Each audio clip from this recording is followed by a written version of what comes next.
নমস্কার বন্ধুরা, মনীষা রান্নাঘরে সবাইকে স্বাগত। প্রতিদিনের মতো আজকেও নিয়ে চলে এলাম নতুন একটা রেসিপি। তো বন্ধুরা, এটা দেখতে হলে অবশ্যই লাইক দিয়ে দেখা শুরু করুন আর ভিডিওটি ফুল ওয়াচ করার অনুরোধ রইল। তো ভালো লাগলে লাইক, শেয়ার, কমেন্ট এবং সাবস্ক্রাইব করে আমার পাশে থাকবেন। তো বন্ধুরা, এখনও যারা আমার চ্যানেলটিকে সাবস্ক্রাইব করেনি, প্লিজ সাবস্ক্রাইব করে পাশে থেকে যান। আর এটা দুর্দান্ত একটা রেসিপি, ফুলকপি আলু সয়াবিনের রেসিপি। তো দেখুন বন্ধুরা, এখানে একটা ফুলকপি নিয়েছি আর ফুলকপিটাকে আমি কেটে নেব।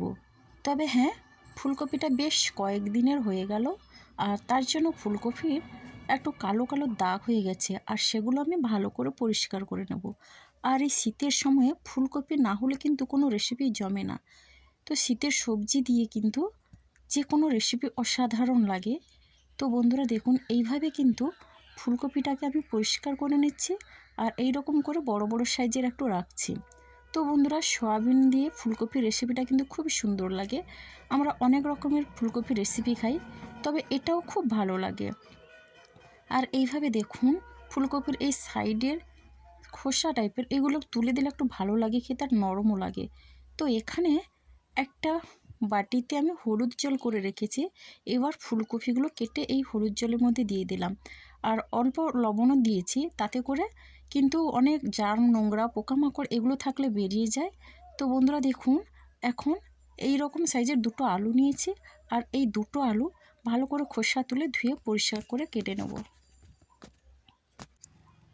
আর বন্ধুরা, এটা সম্পূর্ণ নিরামিষ রেসিপি আর বৃহস্পতিবার দিনের রেসিপি এটা। তো বন্ধুরা, যে কোনো নিরামিষ দিনে আর এই ফুলকপি আলু সয়াবিনের রেসিপিটা অবশ্যই বানাবেন, দেখবেন দারুণ লাগে। তো এইভাবে কিন্তু আলুটাকে ডুমো ডুমো করে কেটে নিচ্ছি। তো আপনারা চাইলে লম্বা করে কেটে নিতে পারেন, আর আমি এটা খুব একটা বড় আর ছোটো করে কাটিনি, মিডিয়াম সাইজের আলুটা কেটে নিলাম। আর আপনারা চাইলে আলু ফুলকপির পরিমাণটা আপনাদের প্রয়োজন মতো বাড়িয়ে কিংবা কমিয়ে নিতে পারেন। তো বন্ধুরা, আলু ভালো করে কেটে আমি ধুয়ে নেব। তো আলুটাকে ভালো করে ধুয়ে নিলাম। তো এখন দেখুন, টমেটো নিয়েছি 3টে। তবে আমি টমেটোর পরিমাণটা এই রেসিপিতে একটু বেশি দেবো। টক টক ঝাল ঝাল হবে এই রেসিপি, তবে কিন্তু দারুণ লাগে খেতে, যেহেতু নিরামিষ। আর এইভাবে নিরামিষ রেসিপি অবশ্যই একদিন বানিয়ে খান, দেখবেন দারুণ লাগবে। তো বন্ধুরা দেখুন, আমি 3টে টমেটো নিয়েছি। তবে কিছুটা টমেটো আমি পেস্ট করে নেব আর কিছুটা আমি তরকারিতে দিয়ে দেব। তো আমি মশলার জন্য 4টে শুকনো লঙ্কা নিয়েছি। আর আপনার চাইলে লঙ্কার গুঁড়োও দিতে পারেন। তো আমি লঙ্কার গুঁড়ো দেবো না, আদা টুকরো দিলাম আর দিচ্ছি গোটা জিরা 1 চামচ। তো এখন মশলাটা বেশ মিহি করে নেব। আর বন্ধুরা, এখানে আলু ফুলকপি ভালো করে ধুয়ে পরিষ্কার করে নিয়েছি আর টমেটো কাটা, কাঁচা লঙ্কা সবই আছে। তো দেখুন বন্ধুরা, এরপরে আমি গ্যাসে কড়াই বসিয়ে কড়াইটা গরম করে সর্ষের তেল দিয়ে দিলাম। এবার তেলটাকে ভালো করে গরম করে নেব আর গরম করে এখন ফুলকপিটা দিয়ে দিচ্ছি। তবে ফুলকপিটা আমি ভেজে রান্না করব। তো আপনারা অনেকে না ভাজতে চাইলে না ভাজবেন, সেদ্ধ করেও রান্না করা যায়। তো দেখুন বন্ধুরা, ফুলকপি দিয়ে একটু তেলের সঙ্গে নেড়ে চেড়ে মিশিয়ে নিলাম। আর এখন দিয়ে দিচ্ছি লবণ, আর লবণটা খুবই অল্প পরিমাণে দিলাম, হলুদ দিয়ে দিলাম। আর লবণ হলুদ দিয়ে ফুলকপিটা ভালো করে লাল লাল করে ভেজে নেব। তো বন্ধুরা, এখানে আমি একটা ছোট সাইজের ফুলকপি দিয়েছি আর আলু আমার পরিমাণ মতো দিয়েছি। আপনারা যেভাবে রান্না করবেন, যে পরিমাণে রান্না করবেন সেই বুঝেই দেবেন। তো ঢাকনা দিয়ে ফুলকপিটাকে ভেজে নিয়েছি। তো এইভাবে কিন্তু নেড়ে চেড়ে ফুলকপিটা লাল লাল করে ভেজে নিতে হবে, তাহলে কিন্তু দারুণ একটা স্বাদ পাওয়া যায়। তো বন্ধুরা দেখুন, ফুলকপি ভাজা হয়ে গেছে আর এখন আমি ফুলকপিটা তুলে নিচ্ছি। এবার সেই একই তেলে আলুগুলো ভেজে নেব আর সবগুলো আলু আমি দিয়ে দিলাম। আর এরপরে খুবই অল্প পরিমাণে দিয়ে দেব লবণ। হলুদ দেওয়ার দরকার নেই, কেননা আমি ফুলকপি হলুদ আর লবণ দিয়ে ভেজেছিলাম। তো সেই তেলে আলুটা ভেজে নিচ্ছি, তার জন্যে কিন্তু আলুটা হলুদ হয়ে গেছে। তো বন্ধুরা দেখুন, এইভাবে কিন্তু ভালো করে তেলের সঙ্গে মিশিয়ে ঢাকনা দিয়ে আমি ভেজে নেব কিছুক্ষণের জন্যে। এবার দেখুন, আলুটা কিন্তু লাল লাল করে এইভাবে ভেজে নিয়েছি। তবে আলু ভেজে রান্না করলে কিন্তু অসম্ভব একটা স্বাদ পাওয়া যায়। তো দেখুন বন্ধুরা, আলুটা কিন্তু খুবই লাল করে ভাজা হয়ে গেছে। আর এখন আমি আলুটা তেল ছড়িয়ে তুলে নিলাম। আবার দিয়ে দিচ্ছি সেই তেলেই সয়াবিন। তো বন্ধুরা সয়াবিনটা আমি 10 মিনিটের জন্য গরম জলে ভিজিয়ে রেখেছিলাম। তো এখানে বড় দানার সয়াবিনটা নিয়েছি। তো দিয়ে দিচ্ছি অল্প পরিমাণে লবণ আর হলুদ। লবণ হলুদ দিয়ে সয়াবিনটাকে ভেজে নিতে হবে। তো এইভাবে লবণ হলুদ দিয়ে সয়াবিন ভেজে রান্না করলে খুব সুন্দর লাগে। তো দেখুন বন্ধুরা সয়াবিনটাকেও ভালো করে ভেজে লাল করে নেব। আর আমি এখানে বড় দানার সয়াবিন নিয়েছি, আপনারা চাইলে ছোটো দানার সয়াবিন দিয়েও রান্না করতে পারেন। তো দেখুন বন্ধুরা সয়াবিনটা কিন্তু এইভাবে লাল লাল করে ভেজে নিলাম। তো দেখুন বন্ধুরা এবার কিন্তু আমি এই ভাজা সয়াবিনটা তুলে নিচ্ছি।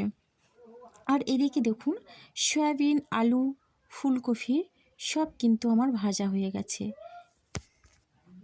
আর দেখুন বন্ধুরা ফুলকপি, আলু আর সয়াবিন খুব সুন্দর লাগছে এই ভাজাগুলো। তো এবার আবারও দিয়ে দিচ্ছি কড়াইতে সর্ষের তেল। আর তেলটা গরম করে দিয়ে দিচ্ছি হাফ চামচের কম চিনি। তো চিনিটা দিলাম কালার আর স্বাদের জন্যে। আর এখন দিয়ে দিলাম গোটা গরম মশলা, তেজপাতা আর গোটা জিরে। তো এখন ফোড়নগুলো একটু ভেজে নিতে হবে। তো হালকা ভাজা হলেই একটা মিষ্টি গন্ধ বেরোবে। তো বন্ধুরা দেখুন ফোড়নটা কিন্তু আমার ভাজা হয়ে গেছে। আর এখন দিয়ে দিচ্ছি টুকরো করে রাখা টমেটো। আর টমেটো দিয়ে তেলের সঙ্গে কিন্তু ভালো করে ভেজে নেব। তো বন্ধুরা আপনারা তো অনেক রকমভাবে ফুলকপি, আলু, সয়াবিনে রান্না করেছেন। তো আমি যেভাবে রান্না করি অবশ্যই এইভাবে ট্রাই করুন, দেখবেন দারুণ একটা টেস্ট পাবেন। তো বন্ধুরা দেখুন আর টমেটো এইভাবে তেলের সঙ্গে ভেজে নিলাম আর অনেকটা কিন্তু নরম হয়ে গেছে। তো এখন আমি দিয়ে দিচ্ছি হলুদের গুঁড়ো। তো আমি লঙ্কার গুঁড়ো দেবো না, যেহেতু লঙ্কাটা আমি শুকনো লঙ্কা বেটে নিয়েছি। তো দেখুন বন্ধুরা বেটে রাখা পেস্ট আমি দিয়ে দিলাম। তো এইভাবে কিন্তু মশলার পেস্টটা দিয়ে ভালো করে নেড়েচেড়ে কষিয়ে নেব। তো মশলাটা যত ভালোভাবে কষানো হবে কালারটা কিন্তু খুবই সুন্দর হবে আর এই রেসিপিটা খেতে অসাধারণ লাগবে। তো দেখুন বন্ধুরা এইভাবে আমি মশলাটা কষাতে থাকবো আর বারবার কিন্তু নেড়েচেড়ে কষিয়ে নিতে হবে, তা না হলে কিন্তু পোড়া লেগে যাবে। তো দেখুন বন্ধুরা মশলাটা কিন্তু আমার অনেকটা কষানো হয়ে গেছে আর সাইড দিয়ে তেলও ছেড়ে দিয়েছে। তো এইভাবে কিন্তু বারবার আমি নেড়েচেড়ে কষিয়ে নিলাম। আর এরপরে আমি মিক্সিং জারটা ধোয়া জল দিয়ে দিলাম।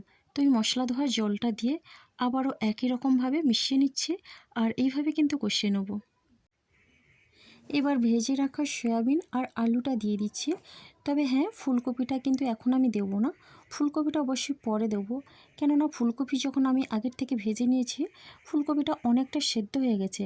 আর এইভাবে সয়াবিন আলুর সঙ্গে ফুলকপি যদি কষাতে থাকি তাহলে কিন্তু ফুলকপি ভেজে যাবে। তো তার জন্য আমি ফুলকপি এখন দেবো না। তো দেখুন আলু আর সয়াবিন দিয়ে ভালো করে কিন্তু কষাতে হবে। তো এইভাবে কিন্তু আলু সয়াবিন দিয়ে একই রকমভাবে কষানো আমার হয়ে গেল। সঙ্গে দুটো কাঁচা লঙ্কা চেরা দিয়েছিলাম। তো এই কাঁচা লঙ্কা চেরা দিয়ে একই রকমভাবে কষিয়ে নিচ্ছি। তো এবার আমি কিন্তু পরিমাণ মতো জল দেবো। তো জলটা অবশ্য একটু বেশি পরিমাণে দিতে হবে, যেহেতু আমি সয়াবিন দিয়েছি তো ঝোলটা অনেকটা টেনে নেবে। তো আমি জল দিয়ে দিলাম। এরপরে দিয়ে দিচ্ছে ভেজে রাখা ফুলকপি। তো এই পর্যায়ে ফুলকপিটা দিলাম আর ফুলকপি দিয়ে ভালো করে এবার মিশিয়ে নেব। তো দেখুন বন্ধুরা ফুলকপি দিয়ে আমার মেশানো হয়ে গেল।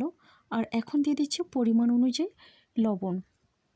এবার একই রকমভাবে লবণ দিয়ে আমি সবজির সঙ্গে ভালো করে মিশিয়ে নিলাম আর ঢাকনা দিয়ে রান্না করে নেব 10 মিনিটের মতো। আর দেখুন বন্ধুরা 10 মিনিটের পরে রান্নাটা কিন্তু আমার একেবারে হয়ে গেছে আর কালারটা কিন্তু দুর্দান্ত হয়েছে। তো দেখুন বন্ধুরা এইভাবে যদি একই প্রসেসে রান্না করেন, আমি যেভাবে রান্না করলাম, তো এইভাবে রান্না করলে কিন্তু অসাধারণ লাগবে। তো দেখুন বন্ধুরা এবার আমি নামিয়ে নেব। তবে হ্যাঁ তার আগে দিয়ে দিচ্ছি গরম মশলা গুঁড়ো। তো গরম মশলা গুঁড়ো দিয়ে এবার আমি ফুলকপি আলু সয়াবিনের তরকারিটা নামিয়ে নিলাম। তো এই রেসিপি ভাত, রুটি, পরোটা, লুচি সবটার সঙ্গে কিন্তু খুবই ভালোভাবে খাওয়া যাবে। তো বন্ধুরা আপনারা যারা আমার ভিডিওটি ফুল ওয়াচ করলেন আপনাদের অবশ্যই অনেক অনেক ধন্যবাদ রইল। তাহলে আজকের ভিডিওটি আমার এই পর্যন্ত।